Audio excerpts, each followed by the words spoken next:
बिस्मिल्लाहिर्रहमानिर्रहीम। अहले सरसार की एक कौम जिसे कौम सबा भी कहा जाता है, अल्लाह ताला की बेशुमार नेमतों के अंदर ज़िंदगी गुजार रही थी।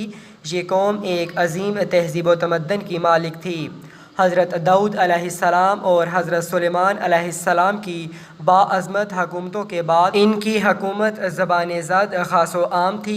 कहा जाता है कि ये लोग गंदम के मगज़ से आटा पीस कर रोटियाँ पकाते थे, लेकिन इसके बरअक्स वो इस कदर इसराफ़ करने वाले और नाशुक्रे थे कि इन्हीं रोटियों के साथ बच्चों का पैखाना साफ़ करते थे। बाद अज़ां इन आलूदा रोटियों को इकट्ठा करने से एक पहाड़ बन गया था। फिर एक सालिह शख्स ने वहाँ से गुज़रते हुए एक औरत को देखा जो रोटी के साथ बच्चे के पखाने का मकाम को साफ़ कर रही थी। इस शख्स ने औरत से कहा, तेरे ऊपर अफसोस, खुदा से डर, कहीं ऐसा ना हो कि खुदा तेरे ऊपर अपना गज़ब डाले और तुझसे अपनी नेमत छीन ले। इस औरत ने जवाब में मजाक उड़ाया और मगरूराना अंदाज में कहा, जाओ जाओ, गोया कि मुझे भूख से डरा रहे हो। जब तक सरसार जारी है, मुझे भूख से किसी किस्म का कोई खौफ नहीं है। कोई ज़्यादा अरसा नहीं गुज़रा था कि अल्लाह ताला ने इन लोगों पर अपना गज़ब डाया। पानी जो कि ज़िंदगी की बुनियाद है, इन लोगों से छीन लिया, यहाँ तक कि कहत नाज़िल हुआ। बात यहाँ तक पहुँच गई कि इनकी ज़ख़ीरा की हुई तमाम ग़िज़ा ख़त्म हो गई। आखिरकार वो मजबूर हो गए कि इन्हें आलूदा रोटियों पर टूट पड़े जो इन लोगों ने इकट्ठी करके पहाड़ के मानिंद ढेर लगाया हुआ था, बल्कि वहाँ से रोटी लेने के लिए सफ़ लगती ताकि हर कोई वहाँ से अपने हिस्से की रोटी ले सके। कुफ़रान नेमत, कहत और इनकी बदहाली के बारे में मुतअद्दिद रवायात मौजूद हैं। सूरत नहल की आयत नंबर 112 और 113 में यूँ इरशाद होता है, और अल्लाह ने इस बस्ती की भी मिसाल बयान की है जो महफूज और मुतमईन थी। इसका रिज़्क़ हर तरफ से बाकायदा आ रहा था, लेकिन इस बस्ती के रहने वालों ने अल्लाह की नेमतों का इनकार किया तो खुदा ने इन्हें भूख और प्यास का मज़ा चिखाया, सिर्फ़ इनके इन अमाल की बिना पर कि जो वो अंजाम दे रहे थे।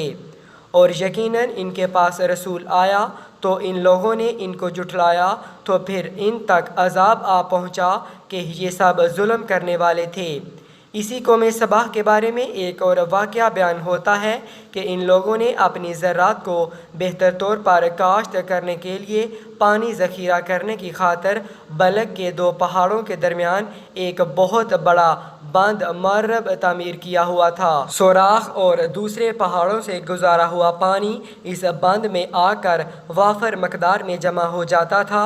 कौम सबा ने इस पानी से सही तौर पर इस्तेफ़ादा करते हुए वसी व अरीज़ और बहुत से खूबसूरत बागात लगाए और खेती बाड़ी को रौनक बख्शी।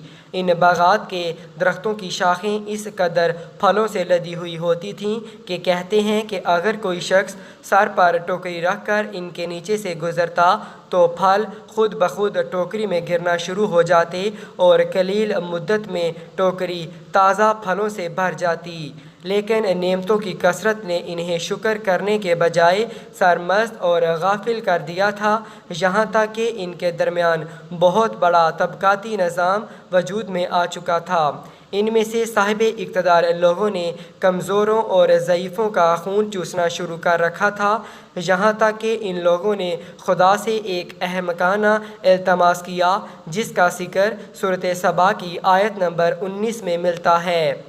उन्होंने कहा, खुदाया हमारे सफ़रों के दरमियान फ़ासला ज़्यादा कर दे। उन्होंने अल्लाह ताला से ये इल्तमास इसलिए किया ताकि गरीबों, बेनवाह लोगों, उमरा और सरवतमंद इनके हमरा सफ़र ना करें।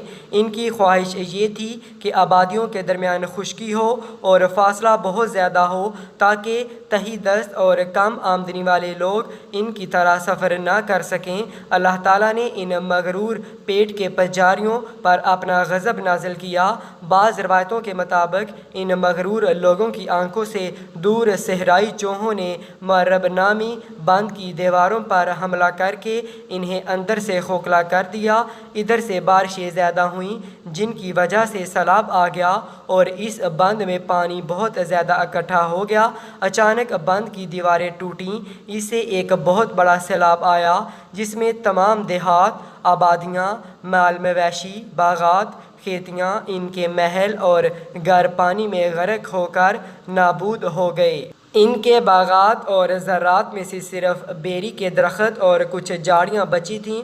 خوش الحان پرندے وہاں سے کوچ کر گئے تھے، جبکہ الوؤں اور کووں نے قوم سبا کے کھنڈرات میں اپنے گھونسلے بنا رکھے تھے۔ اس بات کا ذکر سورۃ سبا کی آیت نمبر 15 اور 16 میں ملتا ہے، اور آخر میں سورۃ سبا کی آیت نمبر 17 میں قرآن کریم میں اس واقعے کا یوں نتیجہ نکالا ہے: یہ ہم نے ان کی ناشکری کی سزا دی ہے، اور ہم ناشکروں کے علاوہ کسی کو سزا نہیں دیتے ہیں۔